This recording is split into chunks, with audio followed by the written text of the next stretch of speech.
Assalamualaikum warahmatullahi wabarakatuh.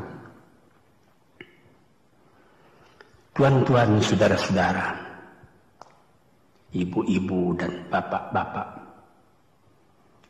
yang sudi mendengarkan keterangan agama yang saya berikan di dalam kaset ini.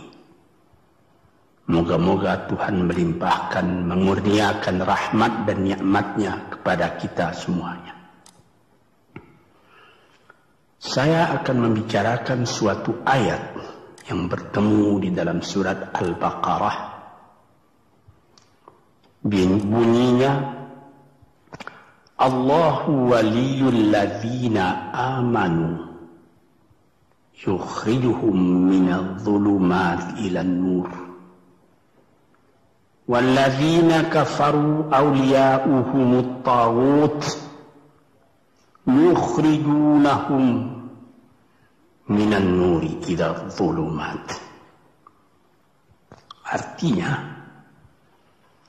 Allah adalah menjadi pemimpin bagi orang-orang yang beriman, orang yang mempunyai kepercayaan yang teguh.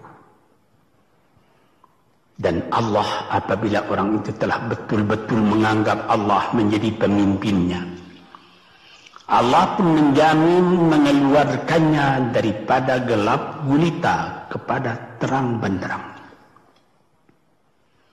Gelap gulita kebodohan kepada kecerdasan.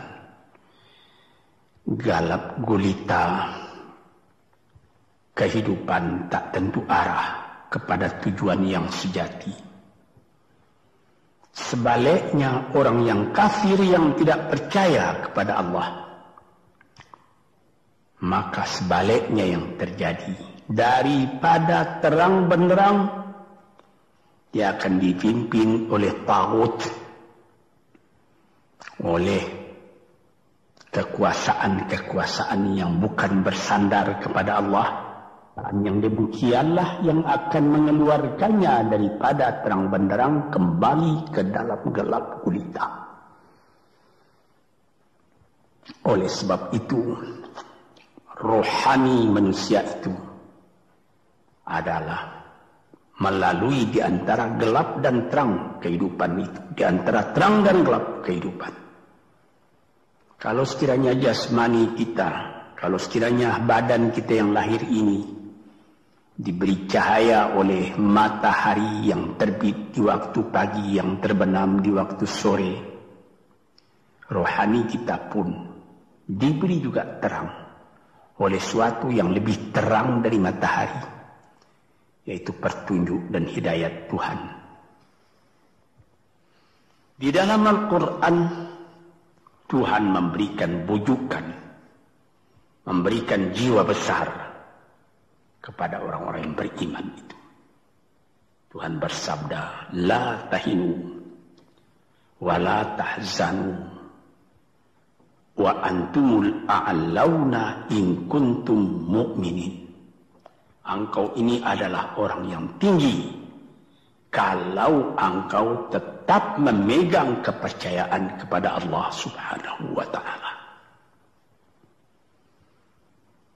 Di dalam perjuangan hidup di dunia ini,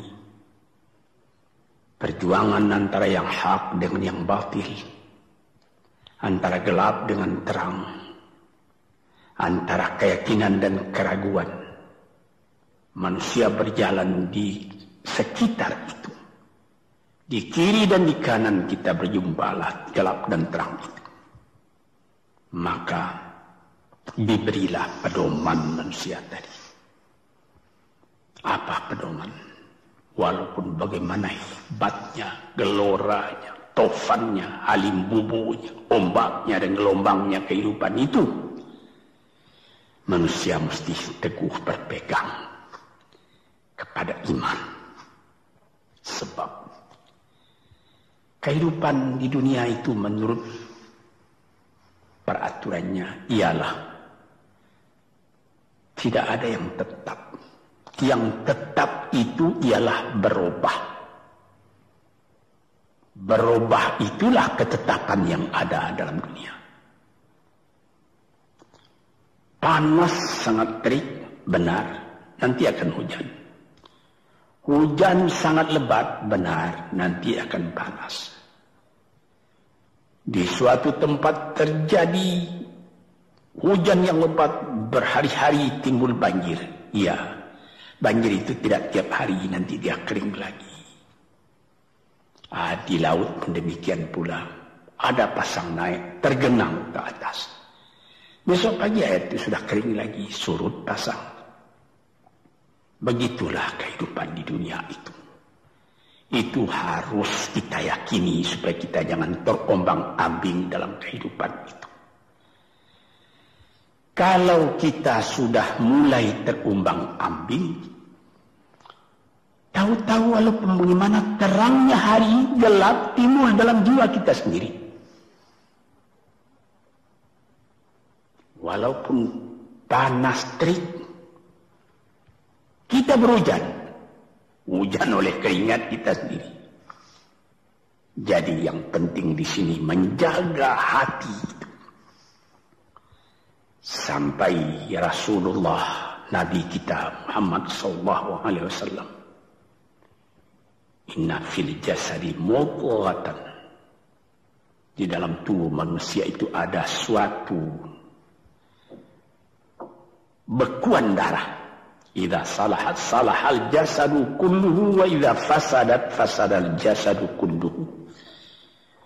Kalau ini segumpal daging baik, seluruh badan jadi baik. Kalau dia rusak, seluruh badan jadi rusak. Apakah itu? Hati. Hati. Kendali terletak dalam hati kita. Hati artinya penuh. Bukan saja berarti pada daging, tapi pada hati dari hati, isi dari hati, atau juga akal kita.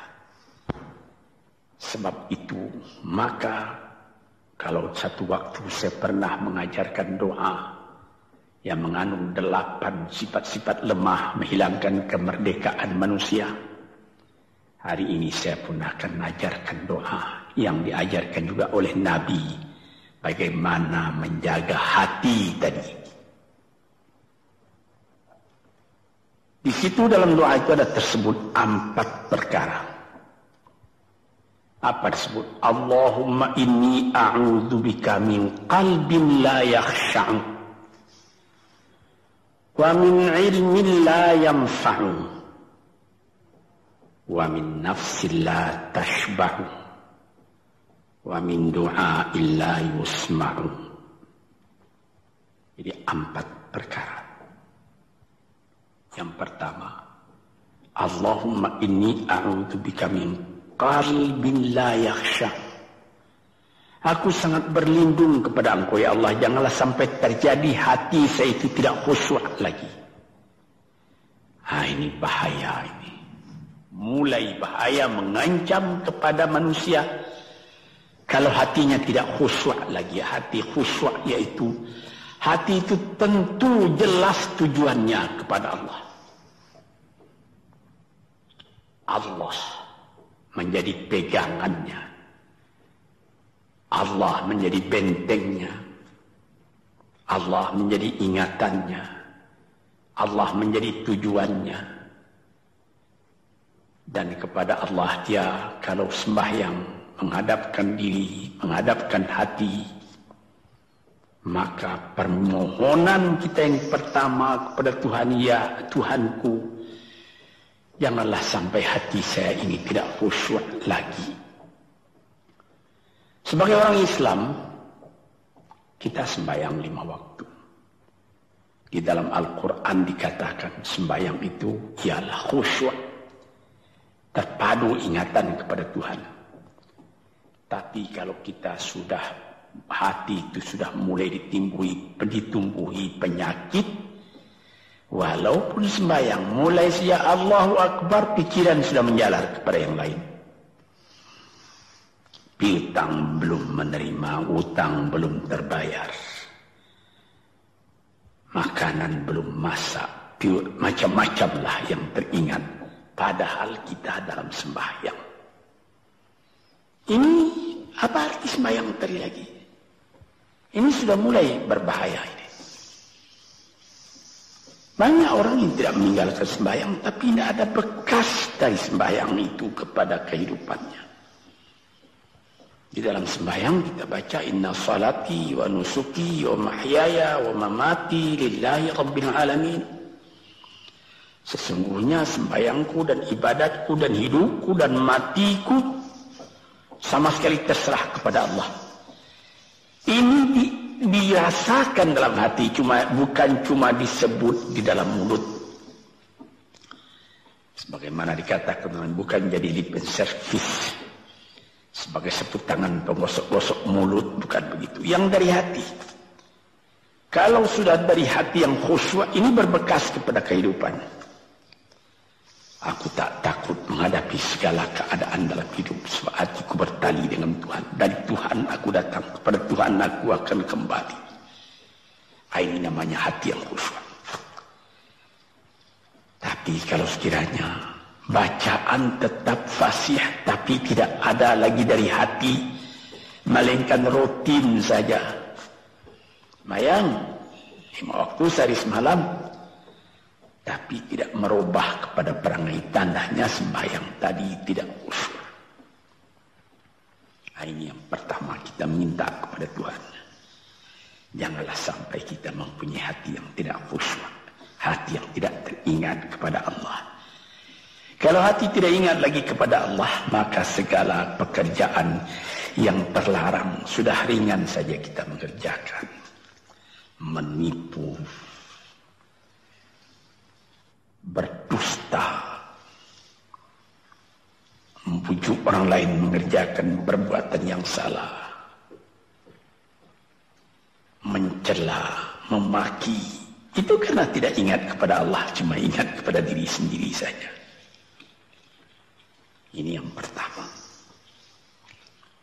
Yang kedua dikatakan wa min ilmin la yanfa', dan aku berlindung kepada Engkau ya Allah daripada ilmu yang tidak memberi manfaat. Padahal disebutkan oleh ahli-ahli, ilmu yang memberi manfaat itu membawa manusia kepada iman. Al-ilmu yad'u ilal iman. Ilmu itu membawa manusia kepada iman. Sekarang sudah ilmu banyak, tapi tidak membawa kepada iman, melainkan membawa kepada celaka. Sudah maju kepandaian orang, ilmu, pengetahuan orang, teknologi orang, sains orang, knowledge orang, dan segala macamnya. Tapi tidak ada manfaatnya kepada manusia. Cuma bahaya karena ilmu tadi yang datang kepada manusia. Sebagaimana ilmu manusia di abad ke-20 yang sangat penting, yaitu tentang tenaga atom. Maka timbullah bom atom, bom hidrogen, nuklir. Sehingga manusia diancam sekarang ini oleh bahaya atom itu di mana-mana. Apabila kita lihat di televisi bagaimana mengadakan demonstrasi di Australia, di Jerman Barat, di tempat-tempat yang lain, melihat bagaimana bahaya atom itu kalau terjadi perang dunia yang ketiga. Ya Rabbi ya Karim, bom atom yang jatuh di Hiroshima itu belum ada artinya dibandingkan dengan bom yang sekarang, yang sedang disimpan oleh kerajaan-kerajaan, oleh negara-negara besar untuk menghancurkan. Ini ilmu ini. Tetapi ilmu yang membawa bahaya, bukan saja tidak memberi manfaat, bahkan memberi bahaya. Di sini terasa oleh kita bahwa ilmu yang ada itu pun mesti dikembalikan atau dikendalikan oleh iman.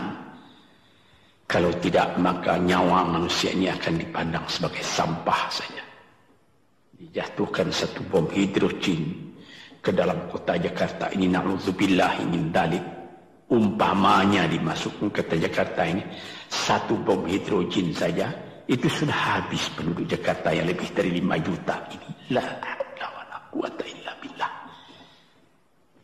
Ini minta kepada Tuhan, ya Allah, majulah ilmu manusia, majulah teknologi manusia, tetapi jangan hendaknya kemajuan itu membawa kepada bahaya. Jangan ilmu pengetahuan itu membawa kepada yang tidak memberi manfaat. Nah, ini doa yang kedua kepada Allah Tuhan sarwa sekalian alam. Yang ketiga disebut lagi, wa min nafsin la tashba'u, dan aku berlindung kepada Allah daripada nafsu, daripada diri, daripada ego, daripada tiap-tiap masing-masing diri ini yang tidak merasa kenyang. Ini juga bahaya besar. Inilah yang menimbulkan penjajahan di dunia. Inilah yang menimbulkan, disebut dalam bahasa Arab, al-ghazwul fikri, penjajahan. Sesudah Perang Dunia Kedua sudah banyak negeri-negeri yang merdeka, tetapi sekarang timbul lagi penjajahan baru. Apa? Penjajahan fikiran. Sehingga bangsa yang merdeka tadi tidak merdeka lagi fikirannya. Dia merdeka di dalam meniru kepada bangsa yang lebih kuat. Itu namanya terjajah juga. Jadi tuan-tuan yang terhormat, apa pangkalnya ini? Daripada nafsu serakah manusia. Nafsu serakah manusia sebagaimana tersebut di dalam hadis. Lau kana libni adama wadiyani min dhahabin labtagha salisan. Wa ma yamla'u jawfubni adama illa turab. Kalau manusia itu mendapat suatu lembah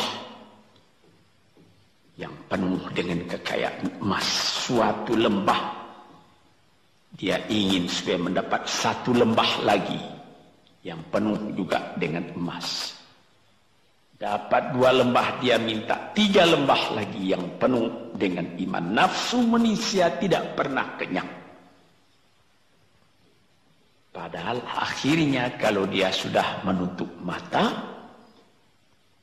tidak ada yang akan memenuhi perutnya melainkan tanah. Saya teringat akan cerita yang disampaikan oleh Graf Leo Tolstoy, pujangga Rusia yang terkenal, bahwa orang yang tidak mempunyai nafsu yang kenyang itu, pada suatu hari katanya, ada satu orang kaya mempunyai tanah yang luas. Dia mengatakan kepada orang, boleh tuan-tuan mengambil tanah kepunyaan saya ini, berapa tuan suka, berapa tuan mau. Syaratnya cuma begini, sepanjang yang tuan berjalan dari timur ke barat, lantas sebelum matahari terbenam tuan sampai kembali ke tempat tuan melangkah pertama tadi. Berapa saja tuan suka, boleh ambil tanah ini. Maka datanglah si tamak tadi.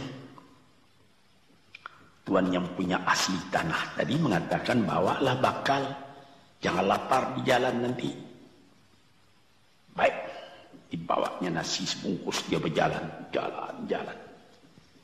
Dari pukul 7 pagi. Kalau diambil kekuatan, hendaknya pukul 10 dia sudah makan. Melangkah lagi beberapa ratus meter atau sekian, nanti boleh kekuatan buat kembali. Sehingga sebelum matahari terbenam, dia sudah sampai ke tempat dia menuju bermula. Tetapi ini orang bernafsu betul, dia minta supaya banyak tanah yang dapat didapatnya. Dibawanya nasi sebungkus, tapi dia tidak jalan, di tengah jalan tak berhenti, kan nanti berapa meter itu nanti kalau saya berhenti, tanah yang kurang buat saya. Dia terus berjalan. Dia tidak ingat bahwa kekuatan masa pergi yang lebih cepat dengan kekuatan masa pulang yang lambat itu dia tidak taksir.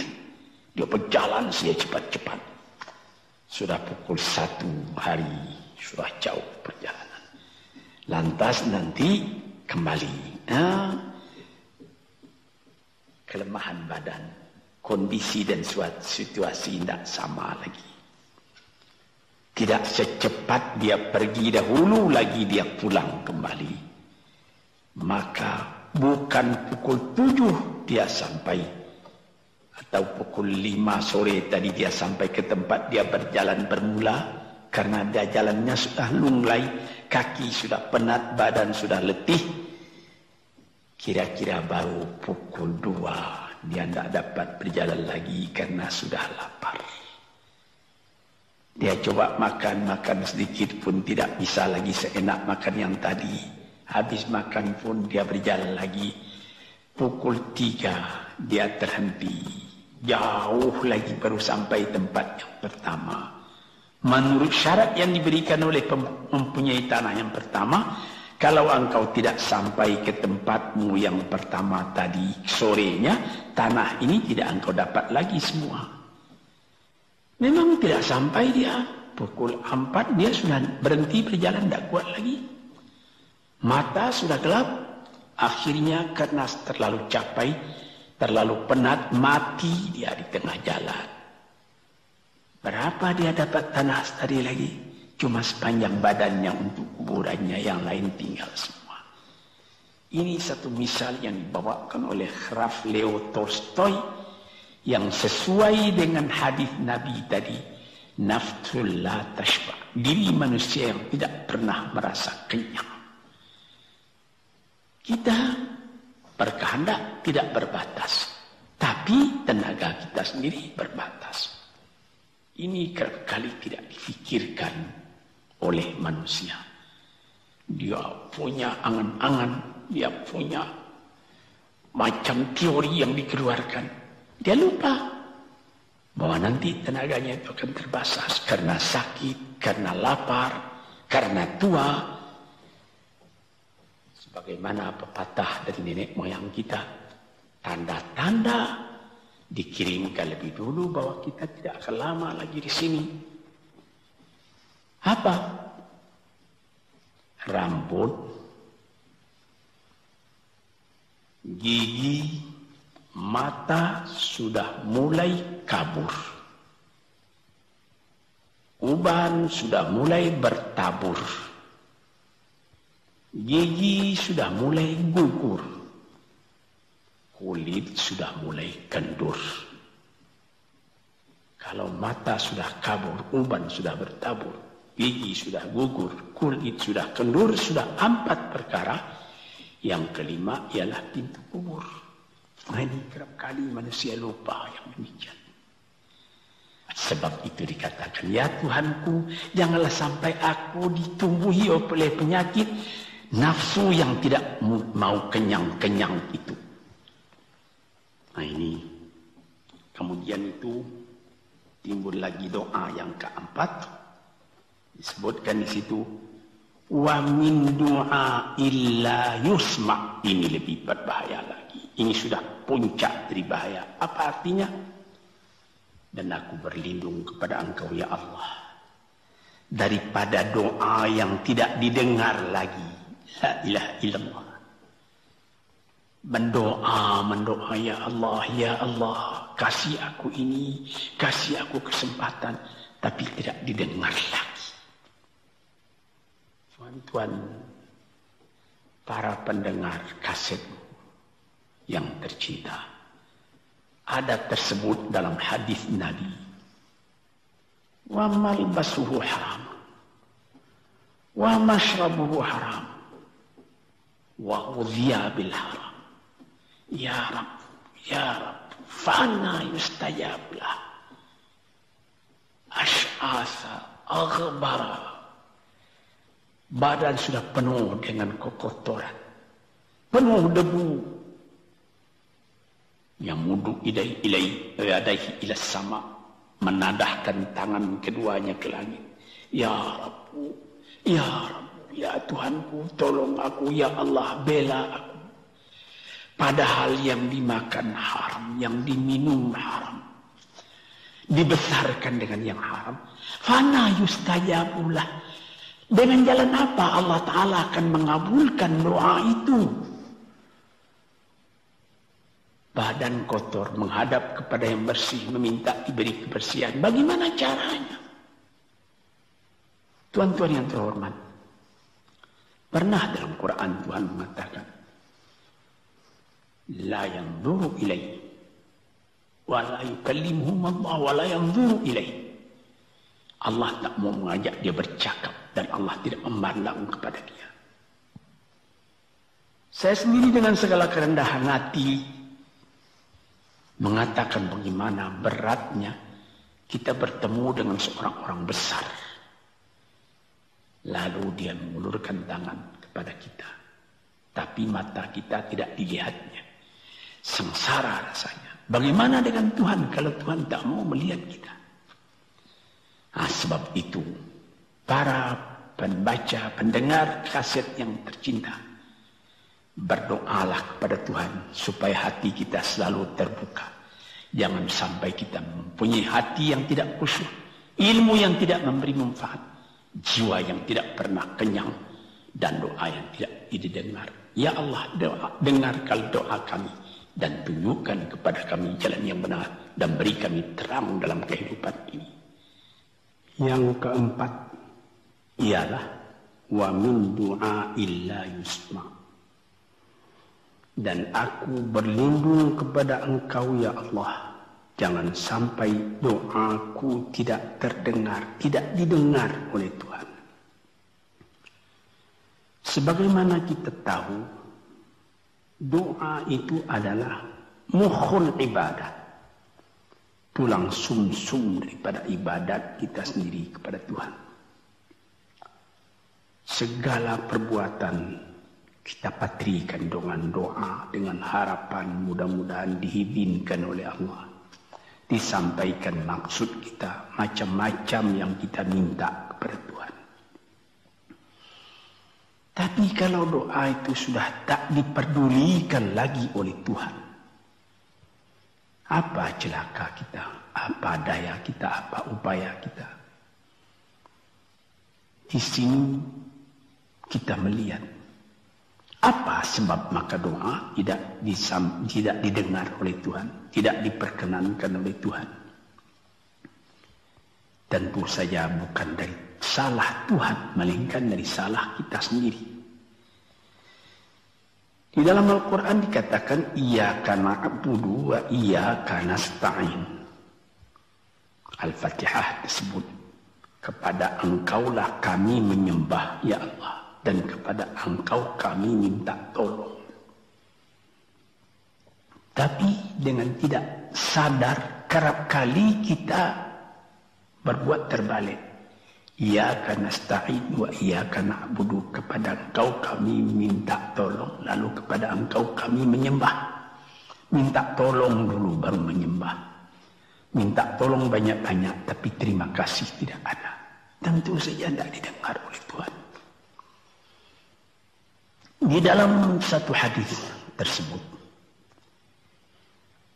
Asy'asa al-Rabbara yamuddu yadaihi ila samai ya Rabbu ya Rabbu, wa mat'amuhu haram wa mashrabuhu haram wa malbasuhu haram wa ghudhiya bil haram fa anna yustajabu lah.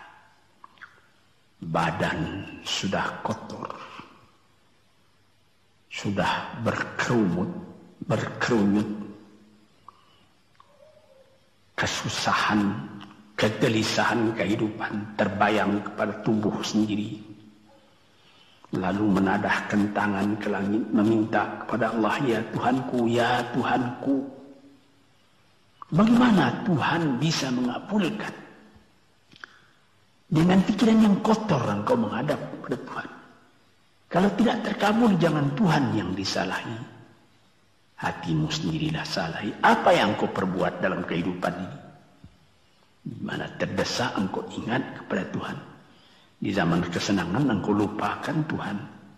Di dalam mendapat percobaan engkau merengek mengadu kepada Tuhan. Jiwa yang seperti ini janganlah sampai timbul pada diri kita sendiri.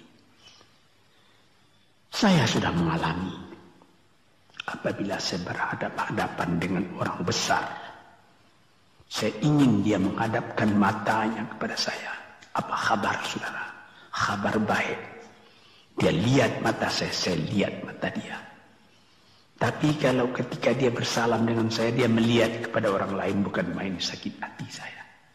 Apa salah saya maka dia begitu? Mengapa tidak saya yang dipandang?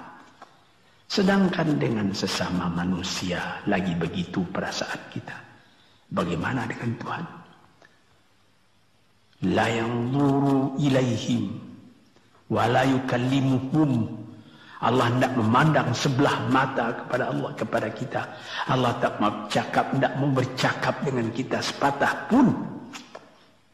Langit mana tempat kita bernaung, bumi mana tempat kita berpijak kalau sudah demikian keadaannya.